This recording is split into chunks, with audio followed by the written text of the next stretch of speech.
بسم الله الرحمن الرحيم. الحمد لله الذي أنزل على عبده الكتاب ولم يجعل له عوجا وتبارك الذي جعل في السماء بروجا وجعل فيها سراجا وقمرا منيرا وأشهد أن لا إله إلا الله وحده لا شريك له له الملك وله الحمد وأكبره تكبيرا وأشهد أن سيدنا ومولانا محمدا عبده ورسوله الذي أرسل إلى الناس كافة بشيرا ونذيرا وصلى الله تعالى عليه وعلى آله وأصحابه وأزواجه وذرياته وأهل بيته وسلم تسليما كثيرا كثيرا. أما بعد، فأعوذ بالله من الشيطان الرجيم. بسم الله الرحمن الرحيم. والذين جاءوا من بعدهم يقولون ربنا اغفر لنا ولإخواننا الذين سبقونا بالإيمان ولا تجعل في قلوبنا غلا للذين آمنوا ربنا إنك رؤوف رحيم. حضرات علماء کرام، مشائخ اعظام، میرے دینی اور اسلامی بھائیوں، پیارے بچوں اور پردہ نشین خواتین ملت، یہ ہماری اور آپ کی سعادت مندی اور خوش بختی ہے کہ آج ہم اور آپ ایک ایسی نورانی، مقدس اور بابرکت محفل میں شریک ہیں جسے عظمت صحابہ کے عنوان سے منعقد کیا گیا ہے، اور سیدنا علی بن ابی طالب کرم اللہ وجہہ کے فضائل اور مناقب کے بیان کو پیش کرنے کے لیے اس مجلس کو سجایا گیا ہے۔ اللہ تعالی ہماری اور آپ کی اس حاضری کو اپنی بارگاہ میں اس عنوان سے قبول فرما لیں کہ اس پورے مجمع میں سے ایک ایک فرد کو مغفرت کی بھیک مل جائے۔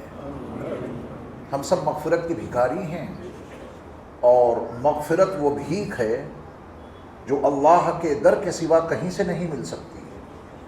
اللہ ہم سب کو مغفرت کی بھیک عطا کر دے۔ صحابہ کرام رضوان اللہ تعالی علیہم اجمعین کے تعلق سے بنیادی طور پر ہر صاحب ایمان کا جو عقیدہ ہونا چاہیے وہ قرآن و حدیث میں بڑی وضاحت کے ساتھ، بڑی صراحت کے ساتھ مذکور ہے۔ اللہ ہمیں اور آپ کو اسی عقیدے کا حامل بنا دے۔ صحابہ کرام رضوان اللہ تعالی علیہم اجمعین تاریخی شخصیات نہیں ہیں، صحابہ قرآنی شخصیات ہیں۔ یہ بنیادی باتیں صحابہ کے تعلق سے ہمارے ذہنوں میں مرکوز رہنی چاہیے۔ پوری دنیا کے لوگ اس وقت صحابہ کے حوالے سے دو حصوں میں تقسیم ہیں۔ ایک طبقہ وہ ہے جو صحابہ اکرام رضوان اللہ تعالی علیہم اجمعین کی شان میں گستاخی کرنا اپنے مسلک کا ایک حصہ سمجھتا ہے۔ وہ طبقہ جب تک صحابہ کی شان میں کوئی گستاخی نہیں کر لیتا تب تک اس کے اپنے تصور کے مطابق اس کے مسلک کے تقاضے پورے نہیں ہو سکتے۔ اب وہ ایک صحابی کی شان میں گستاخی کرے یا چند صحابہ کی شان میں گستاخی کرے یا کثیر تعداد میں صحابہ کی شان میں گستاخی کرے، گستاخی تو گستاخی ہے۔ اور ایک طبقہ وہ ہے الحمدللہ جو تمام صحابہ اکرام رضوان اللہ تعالی علیہم اجمعین کی شان میں کسی طرح کی بھی گستاخی کو روا نہیں سمجھتا۔ وہ تمام صحابہ کے تعلق سے اپنی محبتوں کا، اپنی عقیدتوں کا اظہار کرتا ہے۔ وہ طبقہ اس کے نزدیک تمام کے تمام صحابہ عادل ہیں، اس طبقے کے نزدیک تمام کے تمام صحابہ جنتی ہیں۔ وَقُلًّا وَعَدَ اللَّهُ الْحُسْنَى، یہ قرآن مجید کا واضح بیان اس کے عقیدے کا بنیادی حصہ ہے کہ تمام کے تمام صحابہ سے اللہ نے جنت کا وعدہ کیا ہے۔ الحمدللہ ہمارا اور آپ کا شمار اسی طبقے میں ہے۔ تمام صحابہ کی تعظیم، تمام صحابہ کی تعریف، تمام صحابہ کی مدح سرائی، تمام صحابہ کی توقیر، یہ ہمارے ایمان کا بنیادی حصہ ہے۔ اللہ اسی طبقے میں ہمیں اور آپ کو شامل رکھے۔ صحابہ قرآنی شخصیات ہیں، تاریخی شخصیات نہیں ہیں۔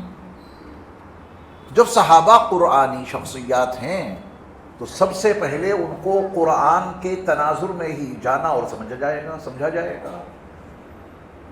تاریخ میں کیا لکھا ہے، اگر اس کے حوالے سے صحابہ کو جاننے سمجھنے کی کوشش کی تو قرآن مجید کے واضح بیانات سے انحراف ہو جائے گا، آدمی بچ نہیں سکتا۔ صحابہ کرام رضوان اللہ تعالی علیہ مجمعین کو قرآن کے تناظر میں جانا اور سمجھا جائے تو ایمان اور اسلام کا تحفظ رہے گا۔ لوگوں سے بنیادی غلطی یہ ہو گئی کہ انہوں نے صحابہ کو قرآن کی روشنی میں کبھی جاننے کی کوشش ہی نہیں کی۔ تاریخ اتنی مقدم ہو گئی ان کے نزدیک کہ وہ ہر صحابی کو تاریخ کے حوالے سے جاننے اور سمجھنے کی کوشش کرتے ہیں، اور یہیں سے وہ گمراہی کی اس ڈگر پر چل پڑے کہ چلتے چلتے گمراہی کے اس کنارے پہنچ گئے جہاں سے ان کو اب ہدایت کے روشن چراغ نظر نہیں آ رہے ہیں۔ اللہ ہم سب کی حفاظت فرمائے۔ تو جب صحابہ قرآنی شخصیات ہیں تو سب سے پہلے ہمیں صحابہ کو قرآن کے حوالے سے جاننا اور سمجھنا پڑے گا۔ اب چونکہ قرآن مجید میں صحابہ کے تعلق سے اتنے مضامین موجود ہیں کہ ان کو اگر بالترتیب اور بالتفصیل بیان کیا جائے تو مہینوں کا وقت درکار ہوگا۔ آج کے اس درس میں قرآن مجید کا وہ اسلوب جو صحابہ کے متعلق ہے، میں کوشش کروں گا کہ سب سے پہلے آپ کو قرآن کا وہ اسلوب بتا دوں۔ یہ تو ایک سچائی ہے کہ صحابہ معصوم نہیں تھے۔ عصمتی انبیاء کرام علیہم السلام کا خاصہ ہے، صرف انبیاء معصوم ہوتے ہیں۔ نبوت و رسالت سے پہلے بھی ہر نبی اور رسول معصوم، نبوت و رسالت کے بعد بھی ہر نبی اور ہر رسول معصوم۔ صحابہ کرام رضوان اللہ تعالی علیہ مجمعین کے تعلق سے عصمت کا کوئی عقیدہ ہمارے یہاں نہیں ہے۔ قرآن مجید نے متعدد مقامات پر صحابہ کرام رضوان اللہ تعالی علیہ مجمعین سے سرزد ہونے والی کچھ خطاؤں کا تذکرہ کیا ہے۔ قرآن کا اسلوب پہلے سمجھ لیجیے، پھر آپ دیکھیں گے کہ تاریخ کے اسلوب میں اور قرآن کے اسلوب میں فرق کتنا ہے، اور جب تک یہ فرق نہیں سمجھا جائے گا قدم قدم پر دھوکے لگتے ہی رہیں گے۔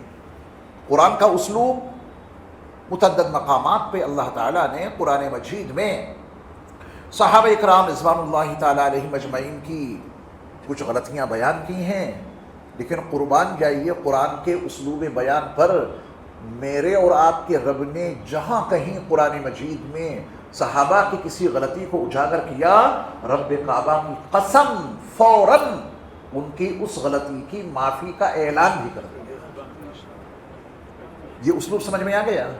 دلائل شواہد موجود ہیں، آپ کہیں بھی پڑھیے، آپ صحابہ کو قرآن کے حوالے سے اگر اللہ نے قرآن مجید میں ان کی کسی غلطی کو بیان کیا تو غلطی بیان کر کے بات مکمل نہیں کی میرے اور آپ کے رب نے۔ معصوم تو تھے نہیں، غلطیاں ہو گئیں۔ اگر اللہ صرف صحابہ کی صرف غلطیوں کو بیان کر کے بات آگے بڑھا دیتے تو صحابہ کی تعظیم و توقیر پہ زیادہ اثر نہ پڑتا، میرے مصطفیٰ کی تربیت پر سوالیہ نشان لگ جاتا۔ کیسے لوگ تیار کیے؟ تو اللہ تعالیٰ نے قرآن مجید میں جہاں کہیں بھی اپنے محبوب نبی صلی اللہ علیہ وسلم کے صحابہ کی کسی غلطی کو بیان کیا، پورا پڑھ لینا قرآن آپ، بڑے اعتماد کے ساتھ، بڑی ذمہ داری کے ساتھ یہ بات آپ کو بتا رہا ہوں، بلکہ اس بات کو اپنے ذہن میں آپ بطور درس کے محفوظ رکھیں تاکہ ہمارے اور آپ کے عقیدوں کا تحفظ ہو سکے۔ غلطی کے بیان کے فوراً بعد اللہ نے معافی کا اعلان کیا ہے، عفا اللہ عنکم وَلَقَدْ عَفَا عَنکم، جا بجا کسی بھی غلطی کے بیان کے بعد ان کی معافی کا اعلان قرآن میں موجود ہے۔ جب آپ تاریخ پڑھیں گے تو وہاں آپ کو یہ اسلوب بدلا نظر آئے گا، وہاں صرف غلطیوں کا بیان ہوتا ہے، معافی کا کوئی تذکرہ نہیں، امت یہاں سے بکھر گئی۔ غلطیوں کا بیان کر کے خاموش ہو جانا یہ قرآن اسلوب کے موافق ہے یا مخالف ہے؟ قرآن اسلوب یہ ہے کہ صحابہ کی غلطی کو بیان کر کے ان کی معافی کا اعلان جب عالم الغیوب والشہادہ اور رب ذوالجلال نے کر دیا تو پھر کسی انسان کو یہ اختیار کیسے مل سکتا ہے کہ تو صحابہ کی کسی غلطی کو بیان کر کے خاموش؟ تجھے بھی اس غلطی کے بیان کے بعد ان کی معافی کا تذکرہ کرنا ضروری تھا۔ اللہ تعالیٰ یہ شعور ہمیں اور آپ کو عطا کرے۔ تو ابھی تک میں نے اگر یہ بات آپ کو سمجھانے میں کامیابی حاصل کر لی کہ صحابہ قرآنی شخصیات ہیں، تاریخی شخصیات نہیں ہیں، تو پھر ہم صحابہ کو قرآن کے حوالے سے پہلے سمجھیں گے یا تاریخ کے حوالے سے؟ پہلے مجھے یہ بتائیے، قرآن کے حوالے سے۔ تاریخ کا سہارا لینا غلط نہیں ہے، احادیث کا بھی سہارا لیا جا سکتا ہے اور لینا چاہیے، لیکن اصول تو معلوم ہو گیا۔ ہم تاریخ کا ہر وہ بیان قبول کر لیں گے صحابہ کے بارے میں جو قرآنی اسلوب میں ہوگا، ہمیں تاریخ سے کوئی انکار نہیں، احادیث سے کوئی انکار نہیں۔ احادیث میں اور تاریخ میں صحابہ کے تعلق سے جو بیان ویسا مل جائے جو اسلوب قرآن کے سانچے میں ڈھلا ہو اسے ہم قبول کر لیں گے، لیکن تاریخ کی ہر اس بات کو ہم ردی کی ٹوکری میں ڈال دیں گے جو قرآنی اسلوب کے خلاف ہو۔ اب ایک صاحب آئے، انہوں نے دعویٰ یہ کر دیا کہ رسول اللہ صلی اللہ علیہ وسلم کے وصال کے بعد معدود چند انگلیوں کے پورووں پر چند صحابہ کو جنہیں گنا جا سکتا تھا، بس وہ ایمان پر باقی رہے، باقی سارے مرتد ہو گئے۔ بیان آیا، امت کیا کرے؟ اس بیان کو مانے یا ٹھکرائے؟ آپ کے پاس پیمانہ آ چکا ہے، میزان آپ کے پاس موجود ہے کہ صحابہ تاریخی شخصیات ہیں ہی نہیں، وہ قرآنی شخصیات ہیں، اور ان کے لیے قرآن میں یہ لکھا ہے وَكُلًّا وَعَدَ اللَّهُ الْحُسْنَى، ایک ایک صحابی سے اللہ نے جنت کا وعدہ کیا ہے۔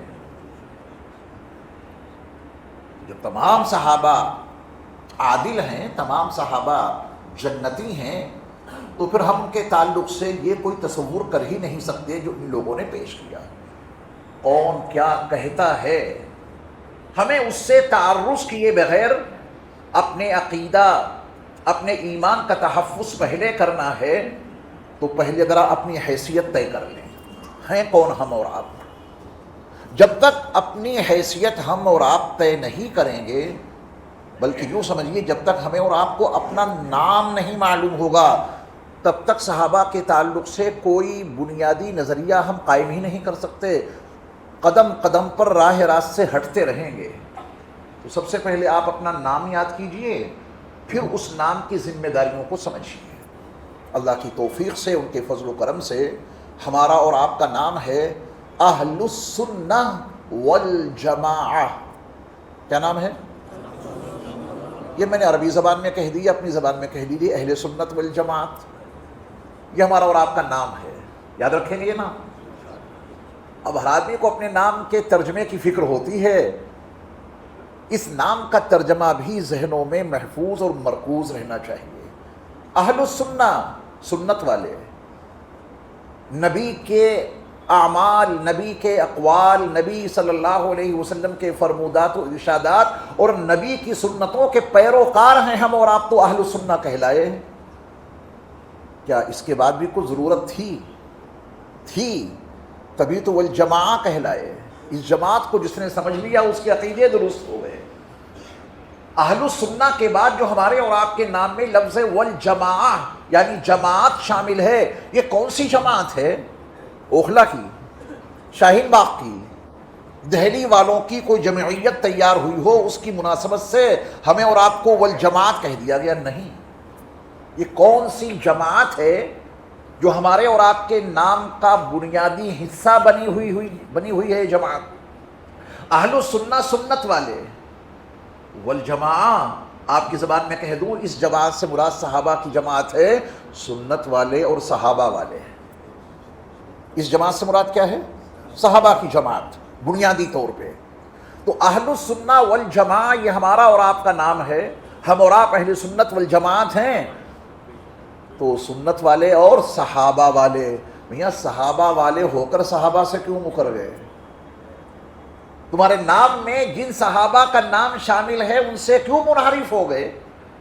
ان کی شان میں کسی طرح کی گستاخی کرنا یا سننا گوارا تمہیں کیسے ہو گیا؟ یہ تو تمہارے نام اور تمہارے عنوان اور تمہارے بنیادی طور پہ تعارف کا جو ذریعہ ہے اس سے تم منحرف ہو گئے۔ سنت سے منحرف ہو سکتے ہیں؟ اگر سنت سے منحرف ہوئے تو ہوگا کیا؟ گمراہ ہو جائیں گے۔ یقین جاننا، سنت سے الگ ہونے کے نتیجے میں اگر گمراہی مقدر ہوگی تو پھر صحابہ سے الگ ہونے میں بھی گمراہی مقدر ہوگی۔ اہل السنہ والجماعہ یہ ہمارا اور آپ کا نام ہے، اس کے تقاضے انشاءاللہ پوری زندگی پورے کرتے رہیں گے۔ نہ سنت سے بے وفائی کریں گے، نہ صحابہ سے بے وفائی کریں گے، نہ سنت سے انحراف کریں گے، نہ جماعت صحابہ سے انحراف کریں گے۔ ہم سنت والے بھی ہیں اور ہم جماعت صحابہ والے بھی ہیں۔ یہ ہمارا اور آپ کا نام ہے جس کا ترجمہ میں نے آپ کو سمجھا دیا۔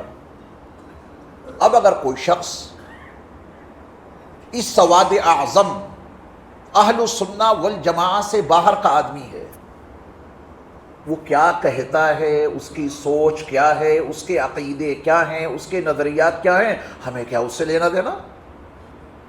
ہمیں تو اپنے نام کے تقاضے کے مطابق جو عقائد و نظریات، جو بنیادی فکریں رکھنی ہیں، بس انہیں سمجھنا ہے۔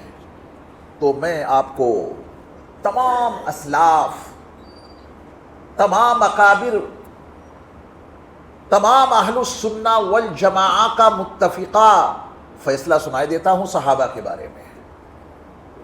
جب اہل سنت والجماعت ہے تو انہی کی باتیں ہمیں اور آپ کو ماننی ہیں، اور جو اہل سنت والجماعت سے خارج ہے وہ کچھ بھی کہتا رہے، ہمیں اس سے کوئی لینا دینا نہیں۔ ان کے افکار و نظریات و عقائد الگ ہیں، ہم اہل السنہ والجماعہ کے افکار و نظریات عقائد الگ ہیں، ہمیں تو اسی کے مطابق چلنا ہے نا۔ کوئی اہل السنہ والجماعہ کے سواد اعظم سے الگ ہو جائے، یہ اس کی مرضی، ہم اور آپ کیا کر سکتے ہیں؟ لیکن جب تک اہل السنہ والجماعہ ہیں، ہمیں اس کے تقاضوں کو، اس کے نظریات کو، اس کے افکار کو، اس کے عقائد کو ماننا ہی پڑے گا۔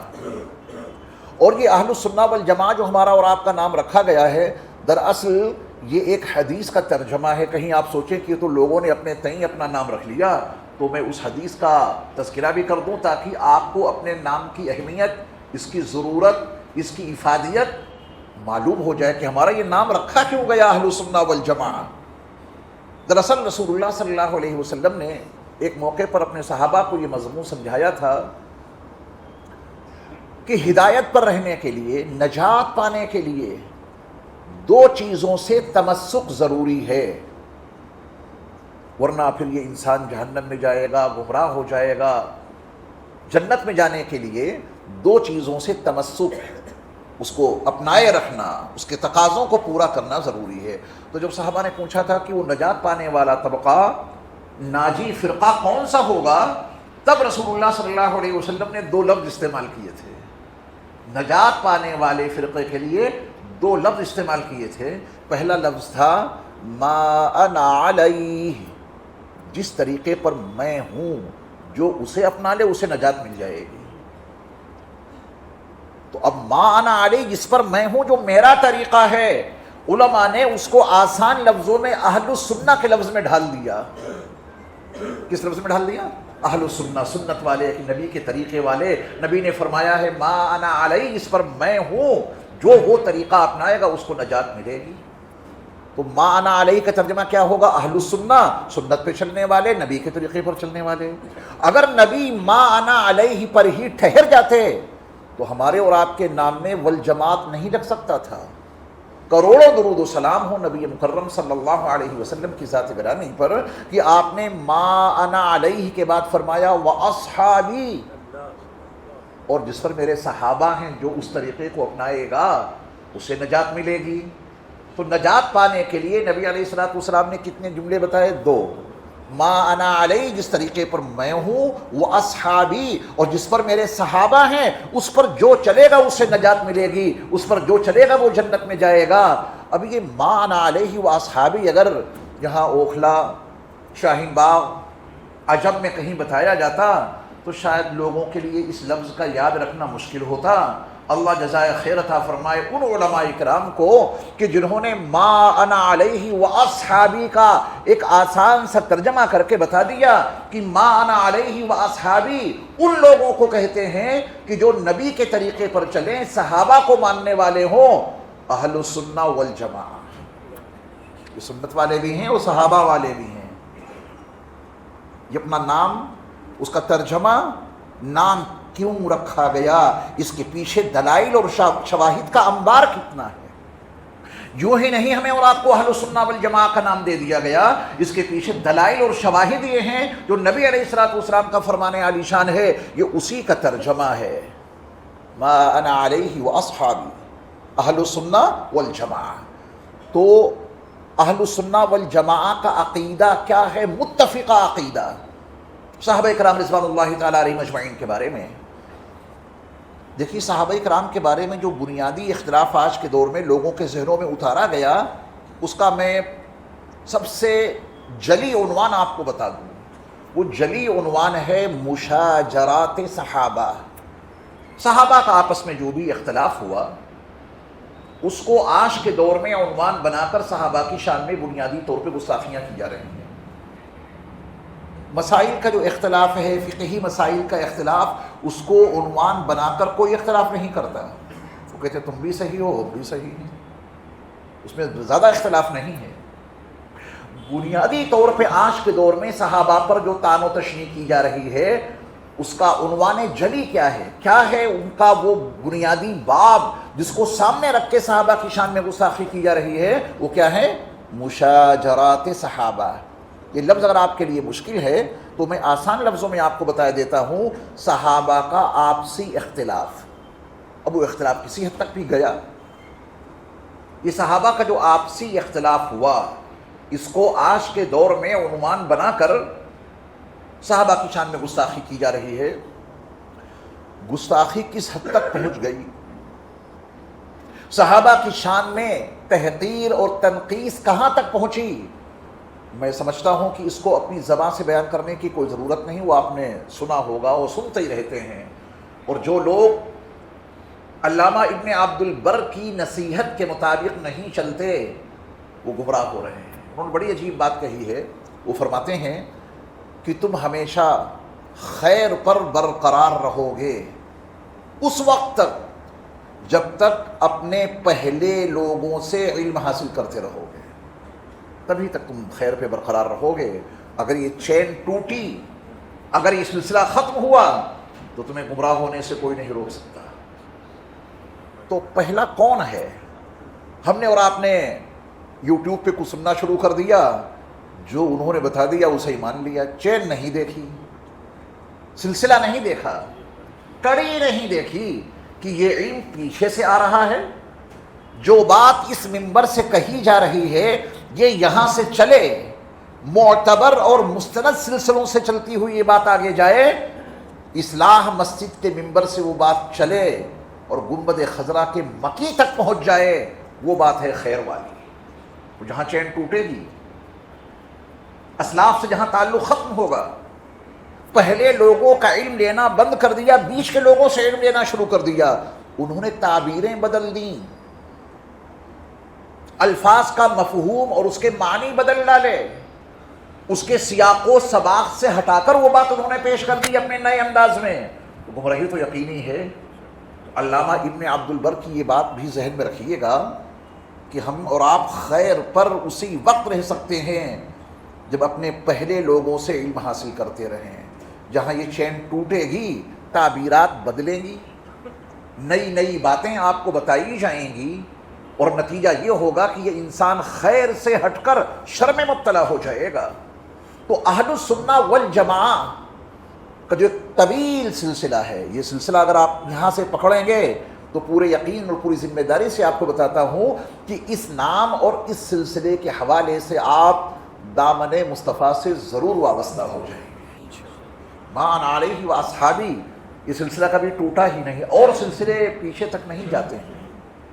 جب آپ اور سلسلوں کا تجزیہ کریں گے تو آپ بیچ میں رک جائیں گے، صحابہ تک اور صحابہ کے حوالے سے نبی تک پہنچے ہی نہیں پائیں گے۔ یہ اہل السنہ والجماعہ وہ ٹائٹل ہے کہ اگر اس کو آپ نے اپنایا اور اس کے تقاضوں کو پورا کیا، اس کو سمجھا اور اس کے مطابق عمل کیا، اس کے تقاضوں کو عملی طور پہ برپا کیا، تو یہ سلسلہ اہل السنہ والجماعہ کا آپ کو اصلاح مسجد سے لے کے چلے گا اور دامن مصطفیٰ سے وابستہ کر دے گا۔ تو اہل السنہ والجماعہ کا متفقہ اور اجماعی عقیدہ صحابہ کے بارے میں ہے کیا، اسے بھی مضبوطی سے ذہن نشین کیجیے۔ اہل السنہ والجماعہ کا متفقہ عقیدہ صحابہ کے بارے میں یہ ہے کہ مشاجرات صحابہ کے بارے میں ہر اہل سنت والجماعت کو سکوت اختیار کرنا ہے۔ آج تہیہ کیجئے کہ آپ ایک کلاس میں بیٹھے ہیں، درس چل رہا ہے، آپ کا سبق چل رہا ہے، شعلہ بیان مقرر کی کوئی گفتگو آپ نہیں سن رہے ہیں، ایک درس ہے آپ کا، اور اللہ کر یہ باتیں ذہن کی گہرائیوں میں اتر جائیں، دلوں کی گہرائیوں میں یہ باتیں اتر جائیں۔ تو اہل السنہ والجماعہ کا متفقہ عقیدہ مشاجرات صحابہ کے بارے میں کیا ہے؟ سکوت، خاموشی اختیار کرو۔ جو اہل السنہ والجماعہ اپنے اس عقیدے کے مطابق زندگی گزاریں گے وہ کبھی گمراہ نہیں ہو سکتے، کیونکہ صحابہ کے بارے میں، ان کے مشاجرات کے سلسلے میں ہمیں اور آپ کو جب خاموشی اختیار کرنی ہے تو ہمارا ایمان محفوظ رہے گا، ہمارے عقیدے محفوظ رہیں گے۔ بخاری، مسلم، ترمذی، نسائی، ابن ماجہ، ابو داؤد، مسند الامام احمد ابن حنبل، حدیث کی تمام کتابیں پہلے بھی پڑھی جاتی تھیں، پہلے تو ایسے فتنے نہیں تھے۔ آج یہ فتنے کیوں کھڑے ہو گئے؟ کیونکہ اہل السنہ والجماعہ کے اس اصول کو توڑ دیا گیا۔ مشاجرات صحابہ کے بارے میں اہل السنہ والجماعہ کو سکوت، خاموشی اختیار کرنی تھی۔ اہل السنہ والجماعہ کے چند افراد اس دعوے کے ساتھ میں اٹھے کہ ہم سکوت اختیار نہیں کریں گے، صحابہ کے مشاجرات کو بیان کریں گے، اور صحابہ کے مشاجرات، ان کے آپس کے اختلافات کو جیسے ہی بیان کرنا شروع کیا، یہ امت صراط مستقیم سے منحرف ہوتی، ہٹ گئے۔ ان کا دعویٰ یہ ہے کہ مولویوں نے، ایک عام بات ہو گئی ہے آج کے دور میں کہ مولویوں نے ان حدیثوں کو چھپا کے رکھا۔ یہ آپ نے سنا ہوگا بارہا، ہم بتائیں گے مولویوں نے چھپایا نہیں، وہ ساری حدیثیں موجود ہیں، کتابوں میں پرنٹ ہوتی ہیں، کتابوں میں محفوظ ہیں، اور جہاں ان کی تدریس ہوتی ہے ان کو سلیقہ ہے حدیث پڑھ کے سمجھانے کا، ان کو اسلوب آتا ہے۔ کلم الناس علی قدر عقولہم، لوگوں سے ان کی فہم کے مطابق گفتگو کیا کرو۔ مدارس میں محدثین کو، اساتذہ حدیث کو خوب معلوم ہے کہ ان طلبہ کو یہ حدیث سمجھانی ہے، اس کا حقیقی پس منظر کیا ہے، انہوں نے طلبہ کو سمجھا دیا۔ عوام الناس کے بیچ بغیر تشریح، بغیر پس منظر کے، بغیر سیاق اور سباق کے جب ان باتوں کو لایا گیا تو یہ امت گمراہ ہو گئی۔ جہاں سکوت اختیار کرنا تھا، کتمان نہیں، کتمان ہوتا تو حدیث سے اور تمام کتابوں سے ان باتوں کو نکال دیا جاتا۔ کتابوں میں تو وہ باتیں موجود ہیں اور موجود رہے گی، کتمان نہیں ہے، سکوت ہے۔ تو جب اہل سنت والجماعت کا یہ عقیدہ مشاجرات صحابہ کے بارے میں ہمیں اور آپ کو معلوم ہو گیا، اب اگر ہم یوٹیوب پہ کوئی ایسی بات سنتے ہیں کہ وہ دو صحابہ کے اختلاف کو بیان کر کے ایک کو حق پر اور دوسرے کو باطل پہ ٹھہرانے کی کوشش کرتا ہے، تو آپ اپنے مسلک پر قائم رہیں گے یا اپنے مسلک اہل سنہ والجماعہ سے ہٹ کے کسی اور مسلک میں داخل ہو جائیں گے؟ کریں گے کوشش انشاءاللہ کہ ہم اپنے مسلک پر قائم رہیں۔ جو شخص بھی مشاجرات صحابہ کو اور صحابہ کے اختلافات کو بیان کر رہا ہے وہ ہمارے مسلک کا آدمی ہی نہیں، ہم اس کی بات کیوں سنیں، وہ کچھ بھی بکواس کرے۔ ہمیں تو اپنے مسلک پر قائم رہنا ہے کہ مشاجرات صحابہ میں سکوت اختیار کرنا ہے۔ اب یہ دور بولنے اور پڑھنے کا رہا ہی نہیں، جس دور سے ہم اور آپ گزر رہے ہیں یہ دور ہے دیکھنے اور سننے کا. کتب خانے کم ہوتے جا رہے ہیں, کتابیں مارکیٹ سے غائب ہو رہی ہیں, خریدنے والا کوئی نہیں ہے. یہ دور پڑھنے کا نہیں رہا, اسٹڈی اور مطالعے کا دور ختم ہو گیا. یہ دور کیسا ہے؟ سننے کا اور دیکھنے کا. اب سکوت کا ترجمہ آج کے اس دور میں تھوڑا ہمیں بدلنا پڑے گا. آپ کہیں گے ہم کہاں بول رہے ہیں, ہم تو خاموش ہیں. جس زمانے میں بولا جاتا تھا, کتابیں پڑھی جاتی تھیں, اس زمانے میں سکوت کا عقیدہ دیا گیا کہ تمہیں صحابہ اکرام کے مشاجرات میں سکوت, خاموشی اختیار کرنی ہے. اب آج کے دور میں سکوت کا ترجمہ نہ سننا اور نہ دیکھنا, کیونکہ دیکھنے سننے کا دور ہے یہ. تو میں سکوت کا ترجمہ آپ کو بتا رہا ہوں کہ آپ کو مشاجرات صحابہ سننے نہیں ہیں, اس شخص کو دیکھنا نہیں ہے جو مشاجرات صحابہ کی بات کر رہا ہے. سکوت کا ترجمہ سمجھ گئے؟ ان کی بات سننی نہیں, چونکہ سننے اور دیکھنے کا دور ہے یہ, بولنے کا دور نہیں. چند لوگ بولتے ہیں, باقی سب سنتے ہیں, اور سن سن کر ان کے عقیدے خراب ہو رہے ہیں. ان بولنے والوں کو دیکھ دیکھ کر عقیدے خراب ہو رہے ہیں, کیونکہ ایک شخصیت آپ کے نزدیک بڑی معتبر ہے. پہلے آپ ان کی شخصیت سے متاثر رہے, ان کے علم سے متاثر رہے, ان کے وقار سے, ان کے نسب سے, ان کی نسبتوں سے آپ متاثر رہے. اچانک وہ بندہ اہل السنہ والجماعہ کی صف سے باہر نکل گیا, مشاجرات صحابہ کو موضوع چھیڑ دیا. تو عقیدتیں تو ان سے پہلے ہی وابستہ تھیں, ان کو دیکھا کہ حضرت یہ بات کہہ رہے ہیں. تو آپ تو اہل سنت والجماعت کے عقیدے کے اجماعی عقیدے سے منحرف ہو گئے. وہاں کہا گیا تھا سکوت اختیار کرنا, سکوت کا ترجمہ اب نہ دیکھنا ہے نہ سننا ہے. کیوں دیکھ رہے ہیں ان کو, کیوں سن رہے ہیں ان کو؟ یہ بات واضح ہو گئی. اب آپ کہہ سکتے ہیں کہ صاحب صحابہ اکرام کے بارے میں جو یہ کچھ بتا رہے ہیں, ہر مرتبہ ان کا یہ کہنا ہوتا ہے کہ ہم صحیح حدیث سنا رہے ہیں, اور وہ حدیث کا نمبر بھی بتا دیتے ہیں, کتاب کا نام بھی بتاتے ہیں, حدیث کا نمبر بھی بتاتے ہیں, اور حدیث کی حیثیت سے بھی آگاہ کرتے ہیں یہ صحیح حدیث ہے. پھر کیوں نہ سنیں اور کیوں نہ مانیں؟ مشاجرات صحابہ کے بارے میں ان لوگوں نے صحیح احادیث کا سہارا لیا, بڑے بڑے حوالے دیے. اب کیسے آپ بچیں گے؟ تو میں آپ کو زیادہ نہیں, قرآن مجید کے حوالے سے 2 مشاجرے بتا رہا ہوں, اور دیکھنا آپ کہ آپ کو اس میں اگر بولنے کی گنجائش ہو تو بتا دینا, ٹھیک ہے؟ ایک مشاجرہ میں آپ کو بتاتا ہوں حضرت موسیٰ علیہ السلام اور ان کے بڑے بھائی حضرت ہارون کا. حضرت موسیٰ علیہ السلام اور حضرت ہارون علیہ السلام, ان کا مشاجرہ قرآن میں مذکور ہے. میں حدیث کا حوالہ نہیں دوں گا, قرآن میں ان کا مشاجرہ مذکور ہے, ان کا اختلاف. اللہ کرے آپ بھی وہاں پہنچے, وادی سینا میں, جبل طور کے سامنے وادی سینا کی وسعتیں. یہ فقیر وہاں 4 مرتبہ گیا ہے وادی سینا میں, جہاں تقریباً 6 لاکھ بنو اسرائیل قیام پذیر تھے. اور موسیٰ علیہ السلام پہلے 30 راتوں کے وعدے پر, پھر اللہ نے اس میں 10 راتوں کا اضافہ اور کر دیا. 40 راتیں جس طور کے اوپر گزاری تھیں, اور وہاں سے تورات کی تختیاں لے کر کے آئے تھے. تو واپسی پر حضرت موسیٰ علیہ السلام اور حضرت ہارون, جن کو آپ اپنے پیچھے پورے قوم بنی اسرائیل کا نگراں بنا کے گئے تھے, ان میں آپس میں اختلاف ہوتا ہے. اب اگر میں وہ پوری تفصیل بیان کروں وقت بہت زیادہ لگ جائے گا, اشاروں میں آپ کو سمجھانے کی کوشش کروں گا. وہ قصہ آپ نے بارہا سنا ہوگا. حضرت موسیٰ علیہ السلام جب کوہ طور سے واپس ہوئے, بنو اسرائیل کا حال دیکھا, 3 طبقوں میں تقسیم ہو گئے تھے. وہیں سامری جادوگر نے بنو اسرائیل کے زیورات سے ایک بچڑا تیار کر دیا تھا, جسد لہو خوار, ایسا بچڑا بنایا تھا کہ اس میں سے بچڑے کی آواز آتی تھی, کوئی اور بات نہیں کر سکتا تھا.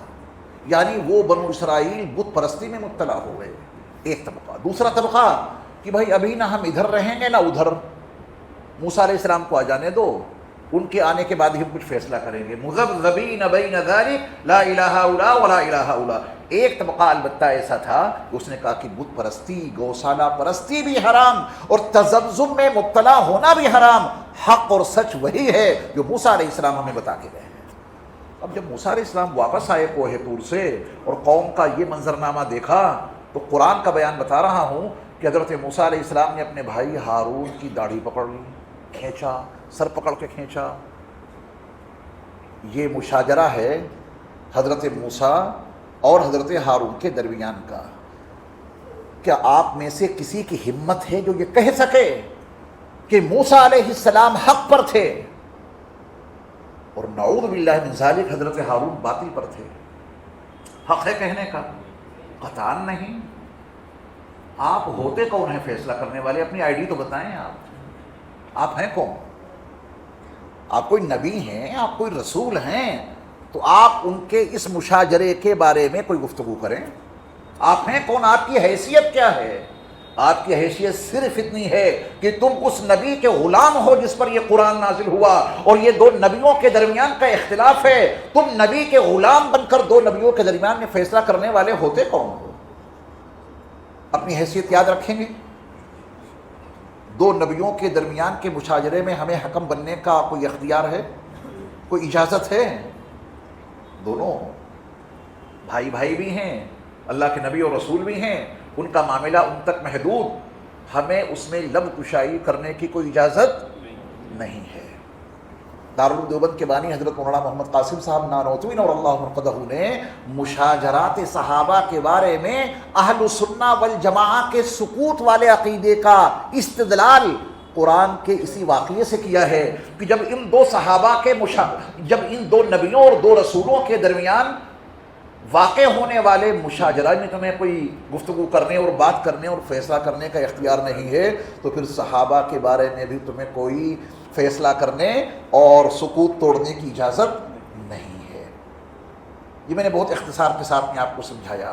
مشاجرہ قرآن میں بھی بیان ہوا ہے. ذرا وہی رویہ اختیار کرو جو حضرت علی اور حضرت معاویہ کے بارے میں اپنا رکھا ہے. ذرا وہی رویہ اور وہی پیمانہ حضرت ہارون اور حضرت موسیٰ کے بارے میں اپنا کے دیکھو، ایمان ہی نہیں باقی بچے گا.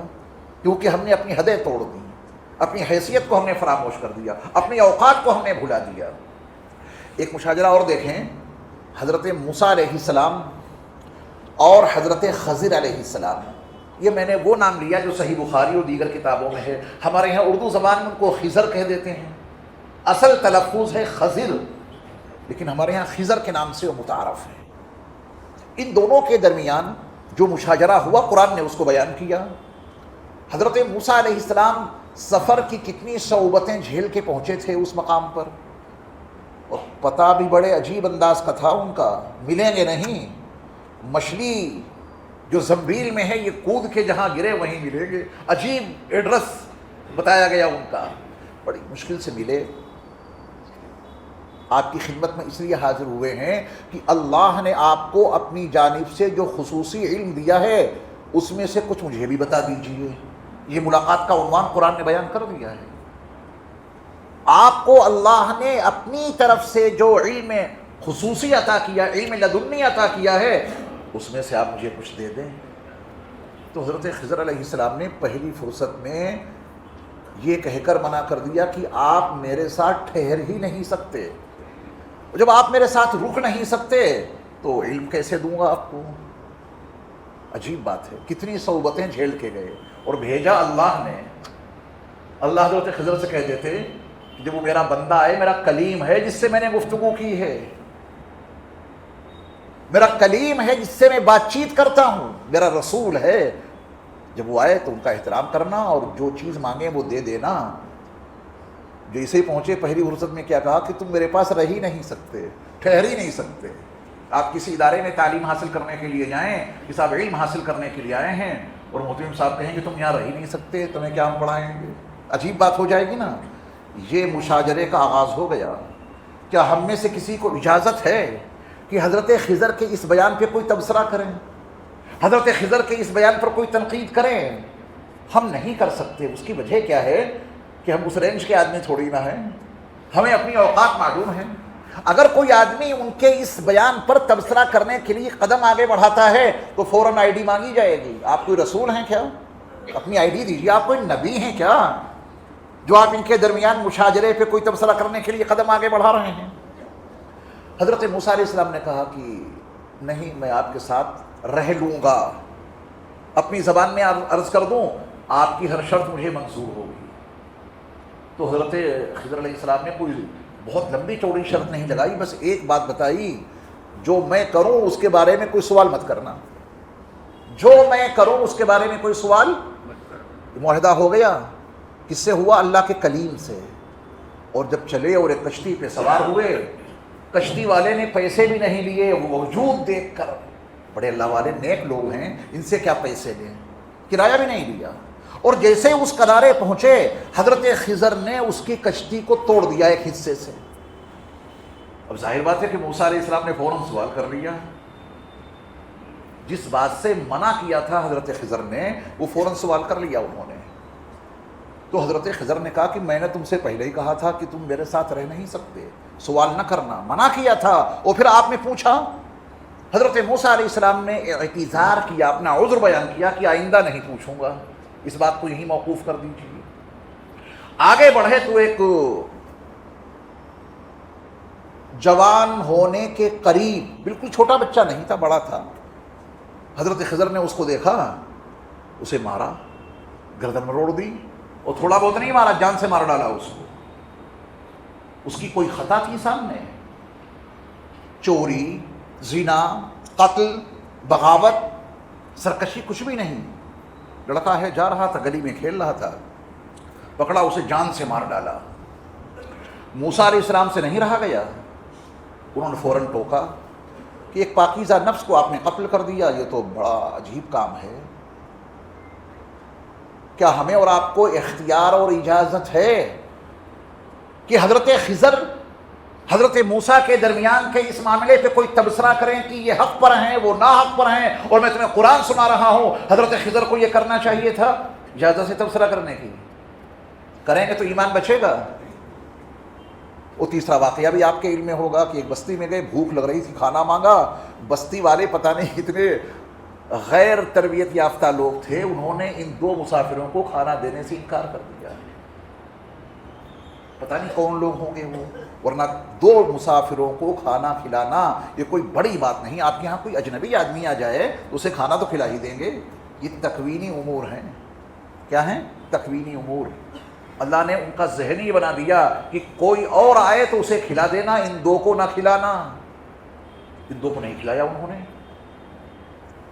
اب جب کھانے سے منع کر دیا گیا کہ کھانا نہیں ملے گا، آگے بڑھے تو ایک دیوار گر رہی تھی، گرنے والی تھی۔ حضرت خضر نے فرمایا کہ موسیٰ ذرا ساتھ دو، ہم دونوں مل کے اس گرتی ہوئی دیوار کو دوبارہ بنا دیں گے۔ ایسا نہیں کہ سیدھا کر دیا ہو، گر رہی دیوار کو گرا کے پھر اس کو اثر نو بنیادی طور پہ اس کو کھڑا کیا۔ کتنی محنت، کتنا مجاہدہ۔ حضرت موسیٰ سے پھر نہیں رکا گیا، آپ نے کہا جس بستی کے لوگوں نے کھانا دینے سے انکار کر دیا، آپ ان کی بستی میں اتنی بڑی خدمت انجام دے رہے ہیں۔ حضرت خضر نے فرمایا کہ اب اینڈ ہو گیا، اب اس کے آگے بات نہیں ہے۔ آپ مجھے بتائیں، حضرت موسیٰ علیہ السلام جو چیز لینے گئے تھے کہ آپ کے پاس جو کوئی اللہ کا خصوصی علم ہے، علم لدنی، اس میں سے مجھے کچھ سکھا دو، اس میں سے بھی کچھ نہیں سکھایا۔ سفر کرایا، اور سفر میں ہی 3 واقعے ایسے پیش آ گئے کہ بس اس کا راز تو کھولا، باقی کوئی اور چیز نہیں بتائی ان کو۔ راز کھول دیا۔ قرآن میں اس کی پوری تفصیل موجود ہے، اگر میں اس کا تذکرہ کروں گا تو آپ کا بہت وقت استعمال ہو جائے گا۔ بات تو واضح ہو گئی، 3 واقعے پیش آئے، آپ ان تینوں واقعے میں کس کو صحیح کہیں گے، کس کو غلط؟ کہ صاحب موسیٰ علیہ السلام نے جب عہد کر لیا تھا تو معاہدے کی خلاف ورزی نہیں کرنی چاہیے تھی، اجازت ہے اور آپ کو ایسا کہنے کی۔ اور حضرت خضر کو تو اس کی کشتی توڑنی ہی نہیں چاہیے تھی، جس غریب نے پیسے بھی نہیں لیے، کرایہ بھی نہیں لیا، اس کی کشتی توڑ ڈالی، اور ایک معصوم سے انسان کو قتل کر کے ملا انہیں کیا؟ اور جو لوگ اتنے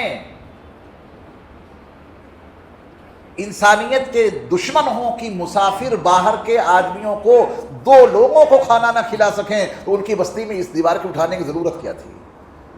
پڑھ لو قرآن کے حوالے سے قصہ۔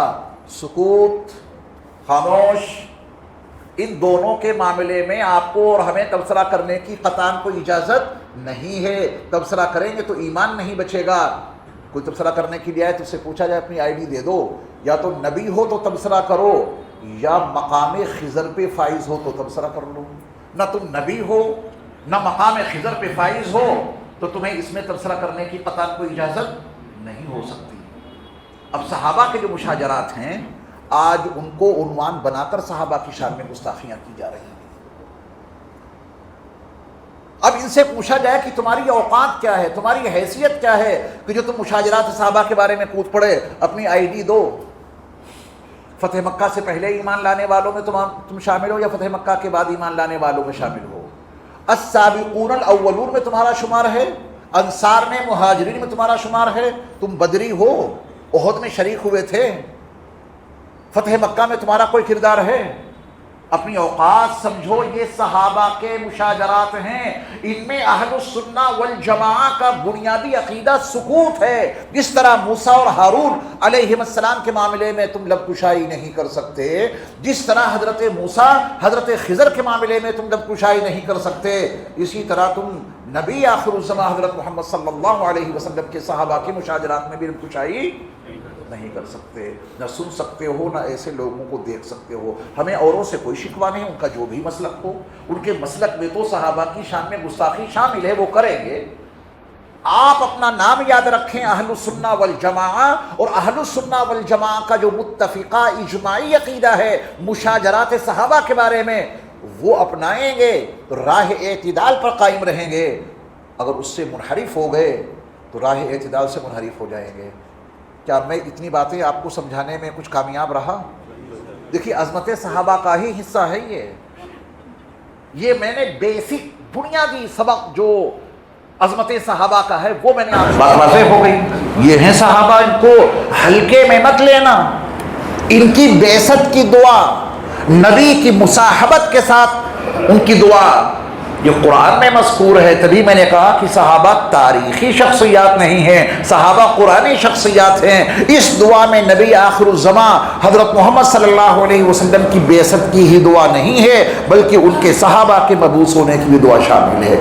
نبی نے ان کو سنوارا اور بنایا، تو ان کے سنوارنے، نبی کے سنوارنے اور بنانے کے نتیجے میں وہ کیسے بنے، وہ تو ہر صحابی مقام عظمت پر ایسا فائز ہوا کہ ہم سب کو اپنے عقیدوں میں حقائق اور دلائل اور شواہد کی روشنی میں یہ بات شامل کرنی پڑے گی کہ تمام کے تمام صحابہ عادل ہیں، تمام کے تمام صحابہ عادل ہیں۔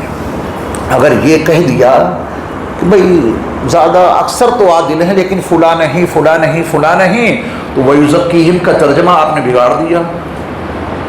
وَيُزَكِّيهِمْ کا ترجمہ بگڑ گیا۔ نبی انہیں سنواریں گے، اور جنہیں میرے مصطفیٰ سنوار دیں ان کی برابری کوئی کر سکتا ہے؟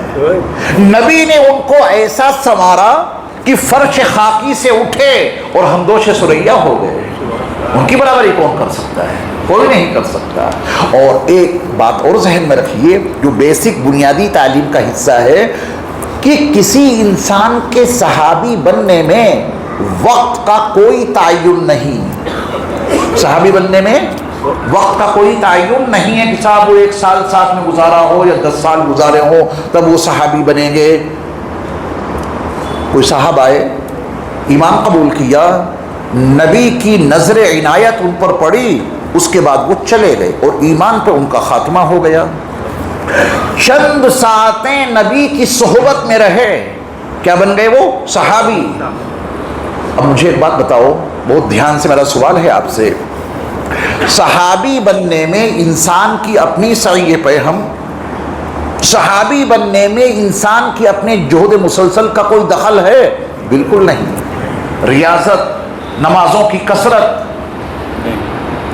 صحابی بننے میں نظر مصطفیٰ کا کمال، صاحب ایمان پہ نبی کی نظر پڑ جائے، صاحب ایمان ایمان کی حالت میں میرے مصطفیٰ کے نورانی وجود کو دیکھ لے اور پوری زندگی اس ایمان پہ قائم رہے اور اسی ایمان پہ اس کا خاتمہ ہو جائے، اسے صحابی کہتے ہیں۔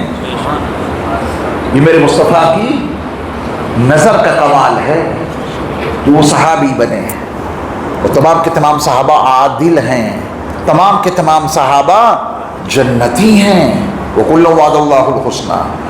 تو یہ میں نے چند بیسک باتیں صحابہ کے تعلق سے بطور عقیدہ کے عرض کی، اس سے منحرف نہیں ہونا ہے۔ اپنا نام بتائیے، اہل سنہ والجماعہ۔ صحابہ کے بارے میں اہل سنہ والجماعہ کا متفقہ عقیدہ بتائیے۔ ان کے صحابہ کے مشاجرات میں سکوت اور خاموشی، نہ بولنا ہے نہ سننا ہے نہ ایسے لوگوں کو دیکھنا ہے۔ تمام کے تمام صحابہ عادل ہیں، تمام کے تمام صحابہ جنتی ہیں۔ مشاجرات صحابہ میں ہمیں کوئی گفتگو کرنے کی اجازت نہیں ہے۔